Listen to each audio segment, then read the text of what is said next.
you. Thanks for asking. Beautiful performance. You have a commanding presence. Absolutely. You walked out and you commanded our attention. Every single part of you had energy. You know, like in class we talked about pull up, push down, reach to your feet, push down to the floor. And I was like watching like your fingers, your shoulders, your everything. You had energy, so you're listening, which is fantastic. But you definitely had energy in every single part of your body, which is so important. I love the way you, I'm trying to find the word, but you put your whole self in. You're like, you're putting your whole self in, like when you did your butterflies and when you did one thing into another, you were fearless. You really felt fearless to me, like you just went for it, and I love that. Joyful, your dance was joyful.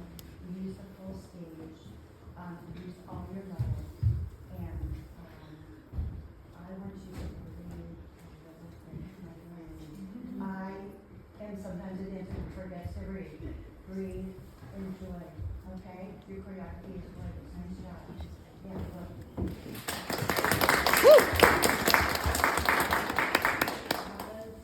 That was really special. Thank you so much. I loved gorgeous use of your whole body, and like you really have these moments where you began with like warming up to me, flowy kind of movement, and then there was this like shift to like sharp and textured, like wild movement, and it really matched so well with the mentality. I could tell that you were really listening to the music and you were choreographing. And I think you did such a great job. It was like the highs and the lows of those dynamics.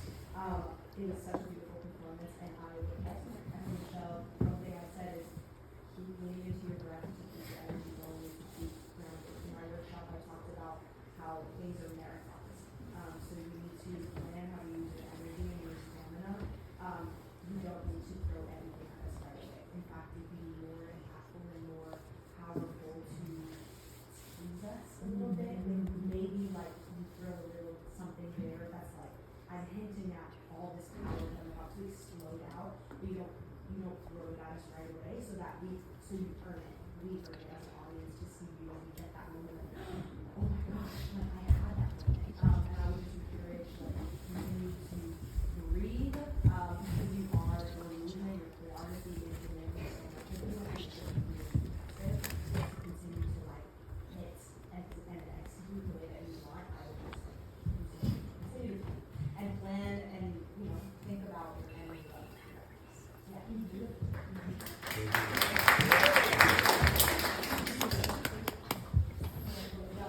That was beautiful. It was so strong and powerful, and I felt just like the whole time I could tell that you were just putting it all out there. It was so full out, and you weren't afraid to take risks, and you weren't hesitating. And I think one of the ways that showed through was like not only like how strong everything was and how how slow you're getting into it and how much you were doing, but like the way you were using your head, you would like use it fully. Like you weren't afraid to let it like go along with the rest of your movement and whole body, which can be scary because like you're doing a lot of back bending, and when you put your head into that, it can be disoriented. But because you know how to use your weight so well, you weren't holding back, and that was stunning. And I was gonna say something interesting. Basically, like you have such a like range that I would play with like the whole circle of that range. So like you can have moments where like subtlety can be super helpful, and where like a really quiet movement can make those easy moments even more stand out even more. So that's what I would think about when you're going forward. But I would think it's just We'll do it up there. She needs the back of it. Abby, I thought that was beautiful. Something that really stood out to me about your choreography is the way that sometimes as dancers, when we're choreographing, we can think about one space, like a really two-dimensional idea of dance is either like we tend to choreograph with our arms always going forward, or our legs always reaching forward or to the sides, but you use front, side, and back. Like as if you were like a little globe. I feel like you looked at every part of that globe because you were just using all that space and really, really pulling it. And I that's something that stood out to me. I would encourage you to take this choreography and think about how you're getting from point A to point B, and think about it is a body part, like when you were taking that drag or any of those drags that you were doing, how can you make everything in that drag slightly different? So in that drag, pull from your arm, and then the second time you do it, could it pull from your hip a little bit more? So you can definitely reuse things in a number. That's a huge, that's a really good resource to use in choreographing. Every time it comes to us, can you tweak it a little bit? And then that'll just keep making your transitions different. Because that's a hard thing to do, is to go from one point to another in a different way every single time. But I think that, like, you're ready for that.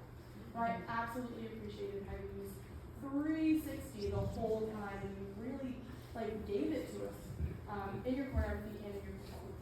So thanks so much, Abby.